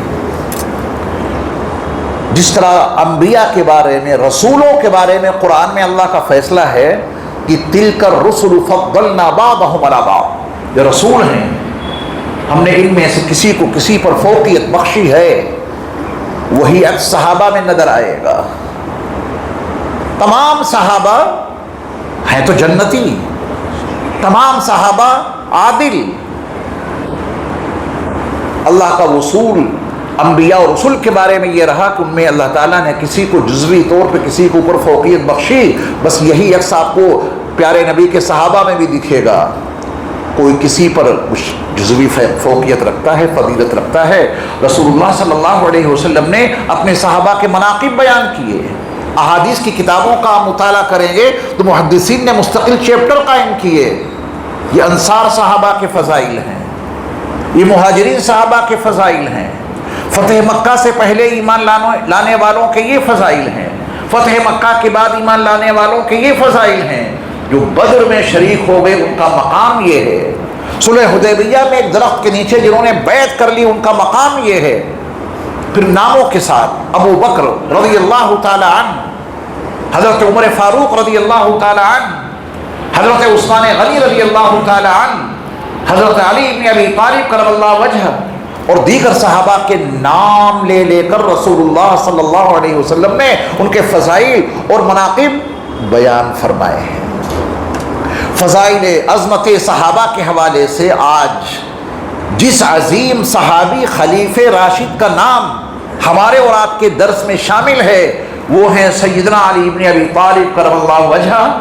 آپ نے اشتہار میں دیکھا ہوگا جو قاری صاحب نے جاری کیا کہ عظمت صحابہ کے بیان میں آج حضرت علی بن ابی طالب کرم اللہ وجہہ کے فضائل اور مناقب کا بیان ہوگا، اس کا تذکرہ ہوگا۔ آپ نے نام سنا ہوگا امام احمد ابن حنبل رحمۃ اللہ علیہ کا، مسند الامام احمد ابن حنبل آپ ہی کی مائے ناز کتاب ہے حدیث کے موضوع پر، حدیث پر۔ تو امام احمد ابن حنبل علیہ الرحمہ نے کتاب لکھی ہے، اس کتاب کا نام یاد کیجئے فضائل الصحابہ۔ امام احمد ابن حنبل نے مسند الامام احمد ابن حنبل سے الگ یہ کتاب مرتب کی جس کا نام رکھا فضائل الصحابہ۔ اس میں تمام صحابہ کے فضائل آپ نے ذکر کیے ہیں۔ تو اللہ کبھی آپ کو توفیق عطا فرمائے تو پڑھ لینا، اردو میں بھی دستیاب ہے، اس کا ترجمہ ہو گیا ہے۔ اس میں امام احمد ابن حنبل رحمۃ اللہ علیہ نے ایک بڑی عجیب بات کہی ہے۔ وہ فرماتے ہیں کہ فضائل کے باب میں نبی کی زبان سے جتنے فضائل حضرت علی بن ابی طالب کے لیے بیان ہوئے اتنے فضائل کسی اور صحابی کے لیے نبی نے بیان نہیں فرمائے۔ تمام نبیوں کی تو تمام صحابہ اور تمام صحابیات کے جتنے فضائل رسول اللہ صلی اللہ علیہ وسلم نے بیان کیے ہیں ان تمام صحابہ میں سب سے زیادہ فضائل زبان مصطفیٰ سے جو ادا ہوئے ہیں وہ کس کے لیے؟ حضرت علی بن ابی طالب کرم اللہ وجہہ کی۔ اتنے فضائل کسی اور کے بیان نہیں کیے رسول اللہ صلی اللہ علیہ وسلم نے، سب سے زیادہ فضائل۔ اور جب آپ فضائل الصحابہ پڑھیں گے اور اس کا علی ابن ابی طالب والا چیپٹر دیکھیں گے تو اتنی حدیثیں ہیں، اتنے فضائل اس میں ذکر کیے ہیں امام احمد بن حنبل رحمۃ اللہ علیہ نے کہ اتنے فضائل کسی اور صحابی کے ذکر نہیں کیے، کیونکہ نبی علیہ الصلوۃ والسلام نے اتنے فضائل کسی اور کے لیے بیان نہیں کیے۔ صحیح مسلم کی ایک حدیث سنیے اور اسی ایک حدیث سے مقام علی مرتضیٰ جاننے اور سمجھنے کی کوشش کیجیے۔ اور صحیح مسلم کی اس حدیث کا راوی کوئی اور نہیں، خود سیدنا علی بن ابی طالب کرم اللہ وجہہ ہیں۔ وہ فرماتے ہیں کہ رسول اللہ صلی اللہ علیہ وسلم نے میرے بارے میں فرمایا جو شخص مجھ سے یعنی علی سے محبت کرتا ہے، علی سے اس کی محبت اس کے مومن ہونے کی علامت ہے۔ اللہ ہم سب کو، تمام صحابہ اور حضرت علی بن ابی طالب کرم اللہ وجہہ کی وہ سچی محبت عطا کر دے۔ دعا تو مانگتے رہنا چاہیے ہونے کے باوجود۔ اس جملے پہ دھیان دیا آپ نے؟ کہیں آپ کہیں کہ صاحب یہ دعا کرا رہے ہیں کہ اللہ عطا کر دے، اس کا مطلب محبت ہے نہیں۔ اللہ سے چیزیں مانگی جاتی ہیں ہونے کے باوجود. مکان ہے اور مانگو. اور مانگنے کا یہ مطلب نہیں کہ مکان نہیں. کھانا گھر میں رکھا ہے اور مانگو، رزاق ہے وہ. تو الحمدللہ ہم سب کے قلوب محبت علی سے خوب سرشار ہیں. ہم تو اور زیادہ کے طلبگار ہیں، کیونکہ علی بن ابی طالب سے محبت یہ ایمان کی علامت ہے، اور حضرت علی سے بغض یہ نفاق کی نشانی ہے. اب جو اہل السنہ والجماعہ ہیں وہ تمام صحابہ سے بھی محبت رکھتے ہیں، حضرت علی سے بھی بھرپور محبت رکھتے ہیں. یہی تو ان کے مومن ہونے کی نشانی ہے. اور کوئی آدمی تمام صحابہ سے محبت رکھے اور حضرت علی سے بغض رکھے، وہ مومن ہے ہی نہیں. میرے مصطفیٰ علیہ الصلوۃ والسلام نے فرمایا کہ یہ منافق ہے، کیونکہ میرے ایک صحابی سے اگر یہ منحرف ہوا تو یہ منافق ہی ہوگا. تمام کے تمام صحابہ عادل ہیں. صحیح مسلم کی اس حدیث کے تناظر میں آپ دیکھیں کہ حضرت علی بن ابی طالب کرم اللہ وجہہ سے محبت کو رسول اللہ صلی اللہ علیہ وسلم نے کس زاویے سے بیان کیا ہے. اور جو باب المناقب ہوتا ہے، جو ابواب المناقب ہوتے ہیں، ان کی یہ خصوصیت ہے. نبی و رسولوں کے جو فضائل قرآن میں مذکور ہیں اس میں بھی وہ خصوصیت ہے، اور صحابہ کے فضائل میں بھی وہ خصوصیت ہوتی ہے کہ کسی ایک صحابی کے حوالے سے آپ علیہ الصلوۃ والسلام نے جو فضیلت بیان کی ہے وہ اس کا خصوصی امتیاز ہوتا ہے. اس کا یہ مطلب نہیں کہ اس خصوصی امتیاز کے تناظر میں ان کے ساتھ میں تو محبت کا معاملہ کرو اور اوروں کے ساتھ میں بغض کا معاملہ کرو. یہ ان کا بلند مقام رسول اللہ صلی اللہ علیہ وسلم نے بیان کر دیا کہ علی سے محبت یہ ایمان کی نشانی ہے اور علی سے بغض یہ نفاق کی نشانی ہے. اللہ ہم سب کو صحابہ کی بھی محبت عطا فرمائے اور اہل بیت کی بھی حقیقی محبت عطا فرمائے. لندن میں عظمت صحابہ پہ میں نے بیان کیا، اور بیان سے فارغ جب ہوا تو مجھ سے ایک صاحب نے سوال کیا، جو میں نے ان کو وہاں جواب دیا تھا وہ جواب میں آپ کو صرف سناؤں گا نہیں بلکہ یاد کراؤں گا، چونکہ بڑے کام کی چیز ہے. حضرت علی کرم اللہ وجہہ کی جو خصوصیت وہ ہے وہ یہ ہے کہ آپ صحابی بھی ہیں اور ساتھ میں اہل بیت بھی ہیں. صحابی بھی ہیں اور ساتھ میں کیا ہیں؟ اہل بیت. رسول اللہ صلی اللہ علیہ وسلم نے آپ کو اہل بیت میں شامل کیا. اس کا واقعہ احادیث میں موجود ہے، موقع ملے گا تو میں ابھی آپ کو سنا بھی دوں گا. سوال مجھ سے یہ کیا گیا کہ صحابہ اور اہل بیت میں فرق کیا ہے. عظمت صحابہ کے جلسے میں عظمت صحابہ کے عنوان پر خطاب کرنے سے جب میں فارغ ہوا تو کیا سوال کیا گیا؟ صحابہ اور اہل بیت میں فرق کیا ہے. میں نے عرض کیا، اس کو آپ سنیں گے یہ ہی نہیں بلکہ یاد کریں گے. میں نے عرض کیا کہ صحابہ میرے مصطفیٰ کے در سے وابستہ ہیں. صحابہ میرے مصطفیٰ کے در سے وابستہ ہیں اور اہل بیت میرے مصطفیٰ کے گھر سے وابستہ ہیں. آسان زبان میں، صحابہ میرے مصطفیٰ کے در سے وابستہ ہیں اور اہل بیت میرے مصطفیٰ کے گھر سے وابستہ ہیں، اور میں اپنے نبی کے نہ در والوں کو چھوڑ سکتا ہوں نہ گھر والوں کو چھوڑ سکتا ہوں. کسی کو چھوڑنے میں بربادی کے سوا کچھ نہیں. در والوں کو چھوڑو گے تو خیر نہیں، گھر والوں کو چھوڑو گے تو خیر نہیں. ہم تو نبی کے چاہنے والے ہیں، نبی کے غلام ہیں. جو نبی کے در سے وابستہ ہو جائے وہ بھی میرے لیے قابل احترام ہے، اور جو نبی کے گھر سے وابستہ ہو جائے وہ بھی ہمارے اور آپ کے لیے بے پناہ قابل احترام ہے. یاد رکھیں یہ جملہ. اس کی تبلیغ کرنی ہے آپ کو، اس کی دعوت دینی ہے، لوگوں تک پہنچاؤ یہ پیغام. کیونکہ گھر اور در کے حوالے سے آج لوگوں نے بڑے فتنے برپا کر دیے ہیں.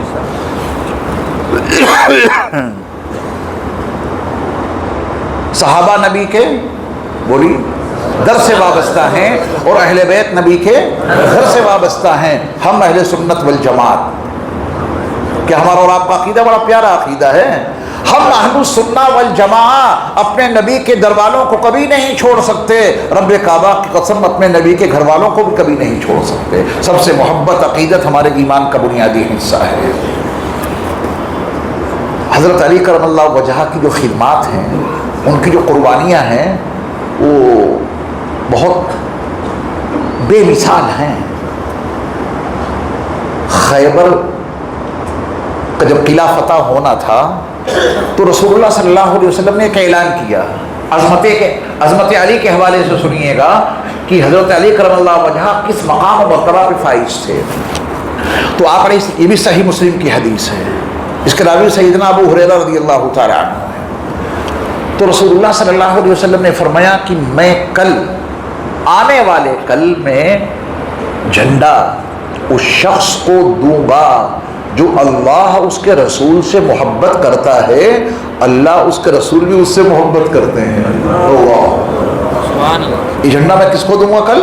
جو اللہ اس کے رسول سے محبت کرتے ہیں اور اللہ اس کے رسول اس سے محبت کرتے ہیں۔ وہ محب رسول بھی ہیں، محبوب رسول بھی ہیں، وہ اللہ کے محب ہیں اور اللہ کے محبوب بھی ہیں۔ اب مقام علی دیکھیں، آپ علیہ السلام نے ایسا جملہ اس لیے ارشاد فرمایا تاکہ صحابہ میں تجسس پیدا ہو، تجسس پیدا کرنے کے لیے، ورنہ سیدھی بات بھی آپ بتا سکتے کہ کل جھنڈا میں علی کے ہاتھ میں دوں گا۔ اگر نارملی انداز میں آپ یہ فرما دیتے اور نہ بھی فرماتے، کل ان کے ہاتھ میں جھنڈا دے دیتے، کام وہی ہوتا جو اس اعلان کے بعد ہوا، کام تو ہو جاتا، مگر صحابہ کے دلوں میں علی کی عظمت اس عنوان سے جاگوزی نہیں ہو سکتی تھی۔ دھیان دیا آپ نے؟ کام بھی ہونا ہے، انہی کے ہاتھ سے خیبر فتح ہونا ہے، انہی کی قیادت میں۔ اگر نبی یہ اعلان نہ کرتے، یوں ہی ان کو کل جھنڈا دے دیتے تو کیا خیبر فتح نہ ہوتا؟ خیبر کو فتح ہو جاتا، مگر علی کی عظمت کا پتہ نہ چلتا۔ میرے مصطفیٰ کا فرمان کہ جنت ماں کے قدموں کے نیچے ہے، قدموں کے نیچے، سر کے نیچے بھی تو بتا سکتے تھے، آنکھوں کے نیچے بھی تو بتا سکتے تھے، ہاتھ کے نیچے بھی بتا سکتے تھے، لیکن کتنا پیارا عنوان ہے۔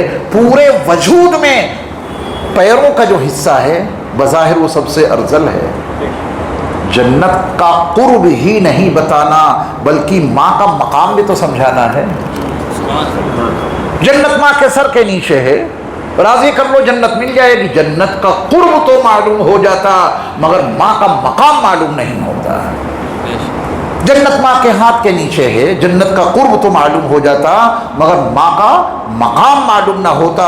میرے مصطفیٰ نے یہ فرما کر کہ جنت ماں کے قدموں کے نیچے ہے، جنت کا قرب تو بتایا ہی بتایا، ساتھ میں ماں کی عظمتوں سے روشناس کرا دیا کہ جنت جیسی چیز ان کے قدموں کے نیچے ہے۔ تو رسول اللہ صلی اللہ علیہ وسلم اگر اگلے دن خیبر فتح کرنے کے لیے لیوا، جھنڈا حضرت علی کے ہاتھ میں دے دیتے، ہوتا وہی سب کچھ، لیکن آپ نے صحابہ کے دلوں میں علی کی عظمت کو اتارنے کے لیے کیا فرمایا؟ پہلے کل میں ایسے شخص کے ہاتھ میں جھنڈا دوں گا جو اللہ اس کے رسول سے محبت کرتا ہے، اور وہ محبت ایک طرفہ نہیں ہے، اللہ اور اس کے رسول بھی اس سے محبت کرتے ہیں۔ کتنا تجسس پیدا ہوا صحابہ میں، ہر شخص کو انتظار، ایک دوسرے پر نگاہیں ٹکی ہوئی، کس کو دیں گے نبی کل جھنڈا؟ حضرت علی کرم اللہ وجہہ کو بلایا کہ ان کو جھنڈا دیا جائے گا، اور اتفاق کہیے کہ حضرت علی کرم اللہ وجہہ کو اس وقت آشوب چشم کا مرض لاحق تھا، دونوں آنکھیں آ رہی تھیں۔ آپ کی زبان میں آنکھیں آنا یعنی آنکھوں میں بڑی تکلیف تھی۔ جنگ آنکھیں کھلی چاہیے، تکلیف نہ ہو، مقابلہ کرنا ہے اور بہت مضبوط قلعہ ہے جسے فتح کرنا ہے۔ رسول اللہ صلی اللہ علیہ وسلم نے علی بن ابی طالب کو اپنے پاس بلایا، اپنا لعاب دہن لیا اور اپنے ہاتھ سے اپنا لعاب دہن حضرت علی کرم اللہ وجہہ کی آنکھوں میں لگا دیا۔ دنیا میں کوئی دوا اتنی زود اثر نہیں جتنا لعاب مصطفیٰ زود اثر تھا۔ ادھر لگایا فوراً ٹھیک، یہ اور ان کی اوپر نوازش ہوئی میرے مصطفیٰ صلی اللہ علیہ وسلم کی۔ تو جو محب اللہ ہو، اللہ سے محبت کرنے والا، اور ساتھ میں وہ محبوب الہی بھی ہو جو رسول سے محبت کرنے والا ہو اور محبوب رسول بھی ہو، اس کی عظمتوں کو سلام، اس کی رفتوں کو سلام۔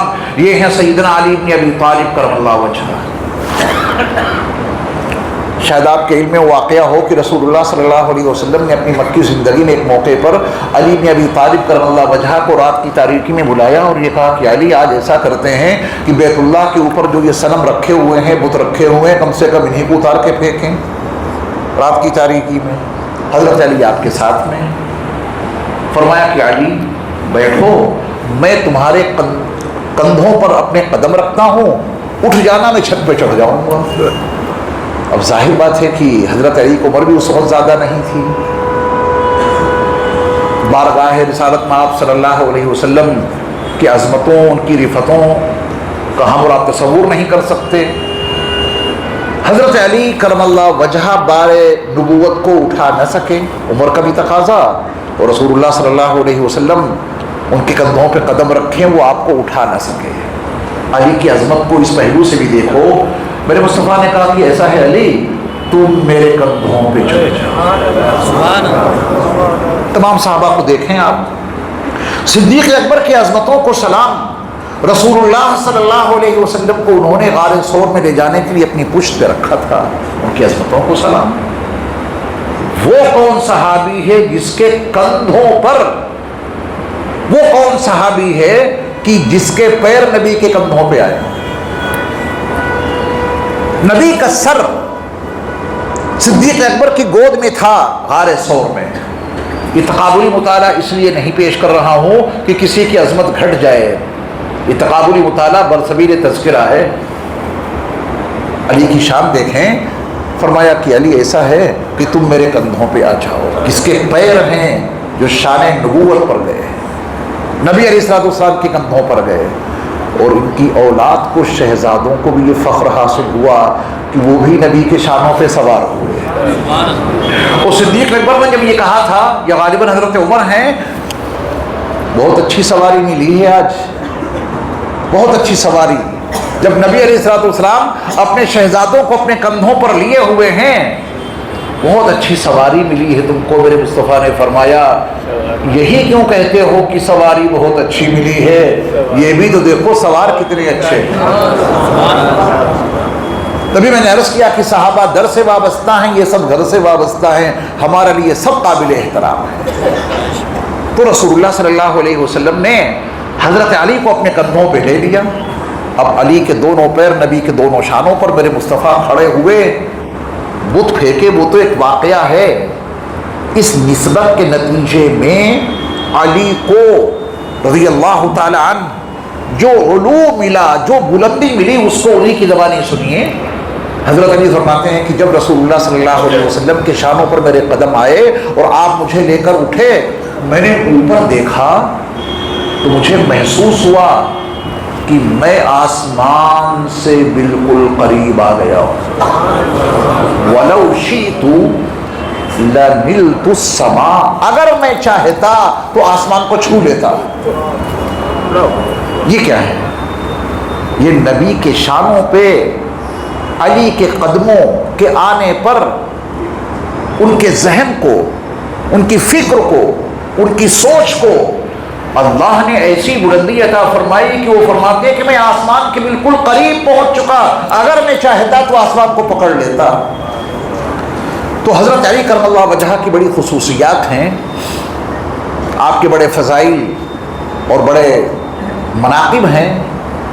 سیدنا علی بن ابی طالب کرم اللہ وجہہ کا جو دور خلافت ہے وہ پر آشوب دور سے گھرا رہا، اور حضرت علی بن ابی طالب کرم اللہ وجہہ کے دور خلافت میں ہی جو جنگیں ہوئیں، صفین، جنگ جمل اور صفین اور نہروان، یہ تین بڑی عجیب اور عظیم جنگیں ہوئی ہیں، اور ان میں صحیح بخاری کی حدیث 2812 آج کے دور میں عصر حاضر کا یہ نہایت حساس موضوع بنا ہوا ہے، جس کو دیکھو وہ اس حدیث کے پیچھے پڑا ہوا ہے۔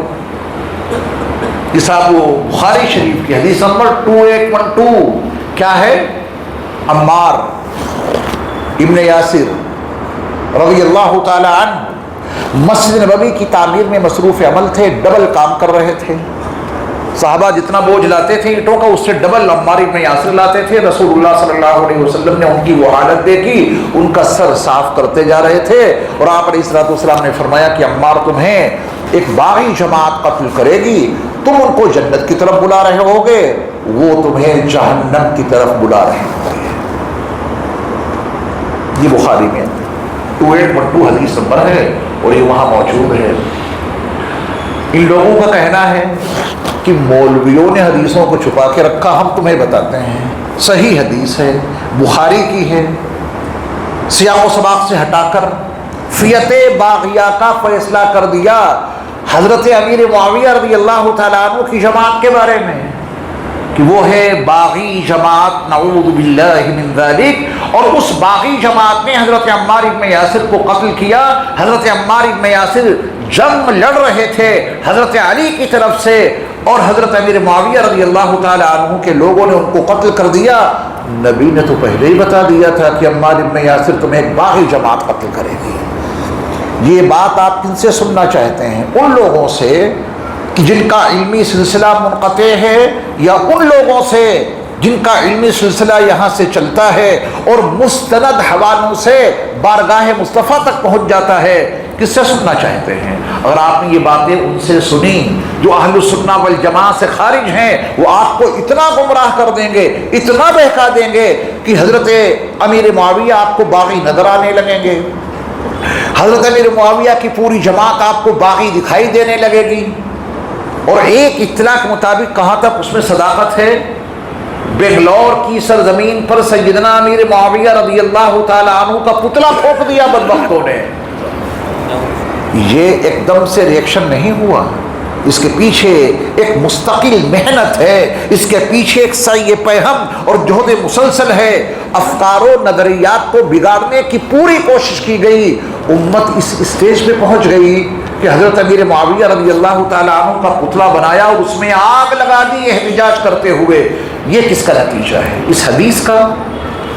فیت باغیہ, حضرت امیر معاویہ کی جماعت, حضرت علی ابن ابی طالب کرم اللہ وجہہ سے پہلے کے خلیفہ راشد سیدنا عثمان غنی رضی اللہ تعالی عنہ کے شہادت کے اسباب و عوامل جانے بغیر فیت باغیہ آپ سمجھ ہی نہیں سکتے. فیت باغیہ کا مطلب مکمل ایک جماعت جو بغاوت پہ آمادہ ہو. حضرت امیر معاویہ رضی اللہ تعالیٰ عنہ کے ساتھ میں تو صحابہ بھی تھے, آپ کہیں گے وہ باغی, بالکل نہیں. اہل بیت میں سے بھی ان کے ساتھ میں تھے, وہ ہیں اسامہ ابن زید, انہی کے حامیوں میں شامل تھے. ادھر حضرت علی ہیں اپنی پوری جماعت کے ساتھ, حضرت علی ابن ابی طالب کرم اللہ وجہہ یہ بھی اہل بیت میں سے. ایسے ہی اسامہ ابن زید کو بھی رسول اللہ صلی اللہ علیہ وسلم نے اپنے اہل بیت میں شامل کیا ہے. زید بن حارثہ کو اور ان کے بیٹے اسامہ, یہ حضرت امیر معاویہ کی طرفدار ہیں. آپ صحیح احادیث کے حوالے سے فضائل شام پڑھ رہے نا دنگ رہ جائیں گے. آپ کبھی بھی صحیح حدیث کے حوالے سے آپ گمراہ مت ہونا کہ بھئی تو بڑے مولانا صاحب ہیں, اتنے بڑے عالم ہیں اور صحیح حدیث بتا رہے ہیں, نمبر بھی صحیح بتا رہے ہیں. میں آپ کو صرف 2 مثالیں دوں گا, اس کے بعد دعا ہو جائے گی. میں آپ کا زیادہ ٹائم نہیں لے سکتا کیونکہ جو وقت مقرر تھا وہ پورا ہو گیا ہے, 11:05 ہو گئے ہیں. اس صحیح حدیث میں جو فیت باغیہ کہا گیا ہے, دلائل تو میرے پاس بہت سارے ہیں, میں آپ کو عقیدے کے طور پہ وہ بات سمجھائے دیتا ہوں. یعنی آپ کے ذہنوں میں فیت باغیہ کا تعین رہنا چاہیے اس حدیث کی روشنی میں جو صحیح بخاری میں حدیث نمبر 2812 ہے, جس میں فیت باغیہ کو رسول اللہ صلی اللہ علیہ وسلم نے واضح کیا کہ یہ باغی جماعت عمار ابن یاسر کو قتل کرے گی. عمار ابن یاسر اس کو جنت کی طرف بلا رہے ہوں گے اور وہ باغی جماعت کدھر بلا رہی ہوگی؟ تمہیں جہنم کی طرف. یہ صحیح بخاری کی حدیث ہے, طرح طرح سے اس کے جوابات دیے گئے. لیکن میں آپ کو اہل السنہ والجماعہ کے حوالے سے ایک بنیادی بات بطور عقیدے کے سمجھائے دیتا ہوں. یہ کون سی ہے فیت باغیہ؟ یہ کون سی ہے باغی جماعت؟ اس کے لیے آپ کو شہادت عثمان کا پورا قصہ پڑھنا پڑے گا. حضرت عثمان ابن عفان رضی اللہ تعالیٰ عنہ کی شہادت کنا مساعد حالات میں ہوئی مدینہ منورہ میں. کہاں کہاں کے لوگ آئے تھے؟ یہ مصر کے لوگ مدینہ میں کیسے آ گئے؟ یہ اور دیگر مقامات سے لوگوں کا جمگھٹا مدینہ میں کیسے لگ گیا؟ اور تاریخ وہ منتخب کی قتل عثمان کے لیے جب مدینے کے اکثر صحابہ حج کے لیے گئے ہوئے تھے۔ بس آپ یہ سمجھیں کہ دیگر ملکوں سے سیدنا عثمان ابن عفان کو شہید کرنے کے لیے جو ٹیم آئی تھی، عبداللہ ابن سلا کی محنتوں کے نتیجے میں حضرت عثمان غنی کے خلاف یہ جماعت تیار ہوئی تھی، یہ ہے فئت باغیہ، یہ ہے باغی جماعت۔ اور نبی صلی اللہ علیہ وسلم نے جس فئت باغیہ کا تذکرہ اس حدیث میں کیا ہے وہ کوئی ڈھکی چھپی جماعت نہیں تھی۔ حضرت عثمان کی شہادت کے ساتھ میں ہی وہ فئت باغیہ، باغی جماعت وجود میں آ گئی تھی، اور تمام صحابہ کے درمیان اس باغی جماعت کو فئت باغیہ کے نام سے جانا اور پہچانا جا رہا تھا۔ جنگ جمل کا سیاق و سباق پڑھ لینا، فئت باغیہ کی ساری کارکردگی آپ کے سامنے آ جائے گی۔ حضرت علی بن ابی طالب کرم اللہ وجہہ کی اولین کوشش یہ رہی کہ سیدنا امیر معاویہ رضی اللہ تعالیٰ عنہ سے اس موضوع پر صلح ہو جائے۔ صلح کی کارروائی پہلے کی گئی، اسی فئت باغیہ نے جنگ کی آگ بھڑکا دی، صلح نہیں ہونے دی، کیونکہ ان کو معلوم تھا کہ اگر ان کے درمیان صلح ہو گئی تو ہماری خیر نہیں، ہم تہہ تیغ کر دیے جائیں گے۔ یہ ہے فئت باغیہ، اور اسی باغی جماعت میں حضرت عمار بن یاسر رضی اللہ تعالیٰ عنہ کو شہید کیا ہے۔ کہاں باغی جماعت جو دیگر ملکوں سے آ کر کے مدینہ منورہ پہ چڑھائی کرتے ہیں، حضرت عثمان کو شہید کر دیتے ہیں بھوک اور پیاس کی حالت میں۔ جب وہ شہید ہوئے ان کا خون قرآن مجید کی اس آیت پہ گرا تھا، فَسَيَكْفِيكَهُمُ اللَّهُ، کیونکہ اس وقت وہ قرآن کی تلاوت کر رہے تھے۔ آپ اندازہ کریں کہ وہ عثمان غنی جو ذوالنورین ہیں، نبی نے جن کو اپنی دو بیٹیاں عطا کی ہیں، جن کے خرچے صرفے پہ مدینے والوں کو پانی ملا تھا، یہودی سے کنواں خرید کر کے آپ نے وقف کیا تھا، جنت کی نہروں کی بشارت آپ کے لیے کتنی عظمتوں کے حامل ہیں۔ مصحف عثمانی کا آپ مطالعہ کریں، ان کی خدمات آپ پڑھیں۔ ان کو کس نے قتل کیا تھا؟ جس دن آپ نے حضرت علی ابن ابی طالب کرم اللہ وجہہ کی خلافت سے پہلے خلیفہ راشد حضرت عثمان غنی رضی اللہ تعالیٰ عنہ کو شہید کرنے والے باغیوں کو جس دن آپ نے سمجھ لیا، اسی دن اور اسی وقت آپ کی سمجھ میں بخاری کی صحیح حدیث 2812 آ ہی جائے گی۔ یہ ہے باغی جماعت جس کے بارے میں رسول اللہ صلی اللہ علیہ وسلم نے فرمایا تھا کہ عمار تمہیں ایک باغی جماعت قتل کرے گی۔ وہ باغی جماعت ڈھکی چھپی نہیں ہوگی، سب لوگ اسے جان رہے ہوں گے، اور یہی وہ جماعت ہے جس کو تمام صحابہ فئت باغیہ کے عنوان سے جانتے تھے، سمجھتے تھے۔ اب ایک حربہ وہ بتانا آپ کو بہت ضروری ہے۔ سلمان ندوی صاحب ہوں، انجینئر محمد علی مرزا ہوں، یا دیگر لوگ یہ صحیح حدیثوں کے حوالے دیتے ہیں، سننے والے متاثر ہو جاتے ہیں، صاحب تو صحیح حدیث ہے، اور بات بڑی مدلل کرتے ہیں۔ مجال ہے جو صحیح حدیث کے نیچے کی کوئی حدیث سنائیں، اور صحیح حدیثیں سنا کر وہ یہ باتیں بتاتے ہیں، ہم کیوں نہ مانیں۔ یہ عصر حاضر کا سلگتا ہوا حساس موضوع ہے۔ میں چاہوں گا آپ کو اس سلسلے میں، میرے پاس ذخیرہ ہے لیکن وہ پورا ذخیرہ آپ کو سنانے کا اور پیش کرنے کا موقع نہیں ہے، پر دو مثالیں دے کے بات سمجھائے دیتا ہوں۔ ایک عنوان یاد کیجئے، اصول حدیث کے حوالے سے کسی بات کو جاننے اور سمجھنے کے لیے اس باب اور اس چیپٹر کی تمام حدیثوں کا سامنے ہونا ضروری ہے۔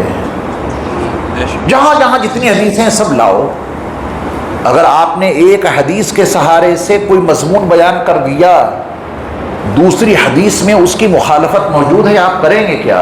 اور اتنے ظالم لوگ ہیں جو صحیح حدیثوں کا سہارا لے کر صحابہ سے آپ کو منحرف کر رہے ہیں۔ یقین جاننا، پوری ذمہ داری سے کہہ رہا ہوں، یہ ظالم اس چیپٹر اور اس باب کی ایک صحیح حدیث سنا دیتے ہیں اور باقی صحیح حدیثوں کو غائب کر دیتے ہیں۔ اصول یاد رکھیں گے۔ احادیث کے حوالے سے کوئی بات سمجھنے کے لیے کیا ضروری ہے کہ اس چیپٹر اور اس باب کی تمام حدیثیں سامنے ہوں، تبھی آپ کو حدیث کے حوالے سے کوئی صحیح بات سمجھ میں آ سکتی ہے۔ اور اگر ایک ایک حدیث لی ہے وہ صحیح، صحت سے انکار نہیں، سندن صحیح ہے، متنن صحیح نہیں ہے. بڑا یہ علمی چیپٹر ہے جسے لوگوں نے عوام الناس کے درمیان میں ڈال دیا تو سمجھانا تو پڑے گا ہی بہت آسان لفظوں میں. کسی بھی حدیث کے صحیح ہونے کے لیے دو شرطیں ہیں. سند بھی اس کی صحیح ہو، متن یعنی اس کا مضمون بھی صحیح ہو. اگر یہ دونوں باتیں ہیں تو وہ صحیح حدیث ہے. دیکھو سند کے لحاظ سے ایک حدیث صحیح ہے اور متن کے لحاظ سے صحیح نہیں ہے تو کیا آپ اسے مان لیں گے؟ بولیے. بالکل مت ماننا. اب آپ کہیں گے کہ ہمیں یہ بات سمجھائیے، اور میں سمجھانے کی پوری کوشش کر رہا ہوں دلائل کے ساتھ. یہ تو حضرت امیر معاویہ کی بات کرتے ہیں رضی اللہ تعالیٰ عنہ کہ صاحب ان کو ہم حدیث کی روشنی میں جاننے کی کوشش کریں گے، اور وہ بھی حدیث 2812 کے حوالے سے. آپ حضرت امیر معاویہ کو حدیث کے حوالے سے سمجھنے اور سمجھانے کی بات کر رہے ہیں. میں اس سے اوپر کی بات رکھ رہا ہوں، اس کو توجہ سے سننا، اور بہت اہم عنوان ہے. اگر میں یہ بات شروع میں چھیڑ دیتا اور یہ گھنٹہ ڈیڑھ گھنٹہ میری گفتگو اس صحیح حدیث کے حوالے پہ ہو جاتی تو مضمون اور زیادہ کلیئر ہو جاتا، لیکن تھوڑے سے وقت میں اس کو سمجھانے کی پوری کوشش کروں گا. اگلا ہفتہ آپ کا خالی ہے؟ میں دیکھ ہی لیتا ہوں. قاری صاحب کہہ رہے ہیں کہ اگلا ہفتہ ہمیں دے دیجیے. ابھی دیکھ لیتا ہوں. اگر اگلا ہفتہ خالی ہے تو پھر میں یہی والا مضمون آپ کو انشاءاللہ پوری طرح سمجھا دوں گا. یہ لوگ کیا کہیں گے قاری صاحب کہ آپ نے ایسے مولانا کو بلایا جنہوں نے ہمارا وقت زیادہ استعمال کر لیا، آئندہ انہیں نہ بلانا. آئیں گے؟ ٹھیک ہے. ہاں یہ والا چیپٹر انشاءاللہ اگلے ہفتے کو بیٹھتے ہی میں یہ موضوع آپ کے سامنے رکھوں گا. چونکہ یہ موضوع چند منٹوں میں سمجھا نہیں سکتے، وقت بھی زیادہ ہو گیا ہے، اس کے لیے میں نے درخواست کی کہ اگلا ہفتہ ہمیں پورا دے دیجیے. آپ سب انشاءاللہ اس کو سننے کے لیے آمادہ ہیں. اگلے ہفتے بھی اتنا ہی وقت لگے گا. الحمدللہ میری جو اعلان میں تمنا تھی کہ آپ عظمت صحابہ کو سننے کے لیے اپنے کھانے کو قربان کریں گے آرام کو، آپ نے اس کا پورا حق ادا کر دیا. اتنی بڑی تعداد میں بیٹھ کر کے اب مجھے تسلی ہو گئی ہے اور ہمت بھی ہو گئی ہے کہ انشاءاللہ اس عنوان کو جو باقی رہ گیا ہے حضرت انشاءاللہ اگلے ہفتے بیان کریں گے. آپ تمام حضرات خود ہی نہیں آئیں گے، اپنے ساتھ میں دو چار کو بھی لے کر کے آئیں گے. السلام علیکم ورحمۃ اللہ وبرکاتہ. بس اتنی سی بات عرض کرنی ہے. ماشاءاللہ جس خوبصورت موضوع پر پچھلے گزشتہ کئی ہفتوں سے بات چیت ہو رہی ہے اور علماء تقریر فرما رہے ہیں، اور اگلا 5واں ہفتہ بھی ہے انشاءاللہ، بلکہ 6واں ہفتہ ہے اگلا ہفتہ جو حضرت تقریر فرمائیں گے. تو یہ پورا ایک خوبصورت سیریز کے تحت ریکارڈ بھی کیا جا رہا ہے. ماشاءاللہ حضرات دیکھ بھی رہے ہیں. تو اگر کوئی ساتھی پچھلے جو بیانات ہیں جو نہیں سن چکا ہے وہ سننا چاہتا ہے یا اپنے دوسرے دوستوں کو سنانا چاہتا ہے تو یوٹیوب چینل پر وہ سب ریکارڈ ہو رہا ہے. آپ حضرات چینل کا نام اگر ذہن میں رکھنا چاہیں تو رکھ سکتے ہیں. جو ساتھی ریکارڈ کر رہے ہیں ان سے پوچھ بھی سکتے ہیں. میرا نام ہے مفتی احمد خان، اسی کے نام سے چینل بنایا ہوا ہے مفتی احمد خان آفیشیل. جو پچھلی تقریریں بھی ریکارڈ ہوئی ہیں ہونے والی ہوں گی انشاءاللہ وہ سب آپ حضرات اس پر سن سکتے ہیں. مفتی احمد خان آفیشیل. اسی طرح حضرت قاری صاحب کا آپ سب جانتے ہیں کہ حج سے پہلے پورا تقریباً 12-15 دن کا پروگرام ہوتا ہے جس میں حضرت حج کے کیمپ کے عنوان سے حاجیوں کو سمجھاتے ہیں. وہ پوری سیریز بھی موجود ہیں. جو حضرات سننا چاہیں شوق رکھتے ہوں تو سن سکتے ہیں. الحمدللہ رب العالمین والصلاة والسلام علی سید المرسلین وعلی آلہ واصحابہ اجمعین. یا اللہ ہمارے گناہوں کو معاف فرمانا. یا اللہ ہماری جملہ سیئات کو حسنات سے مبدل فرمانا. یا اللہ ہم سب کے قلوب کو اپنے نور سے منور کرنا. یا اللہ ہم سب کو دین کی خدمت کے لیے قبول فرمانا. یا اللہ ہم سب کو ایمان پر خاتمہ نصیب فرمانا. یا اللہ تمام صحابہ، تمام صحابیات، تمام اہل بیت کی محبت، ان کی عظمت ہم سب کے قلوب میں پیوست کر دی.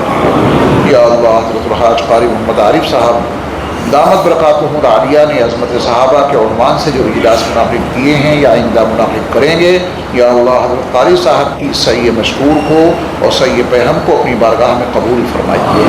یا اللہ جتنے احباب نے یہاں شرکت کی ہے یا آئندہ شرکت کریں گے یا پہلے شرکت کر چکے ہیں، یا اللہ ان سب کو بھی اپنے محبوب نبی صلی اللہ علیہ وسلم کے تمام صحابہ اور تمام اہل بیت کی محبت سے سرشار کر دیجیے۔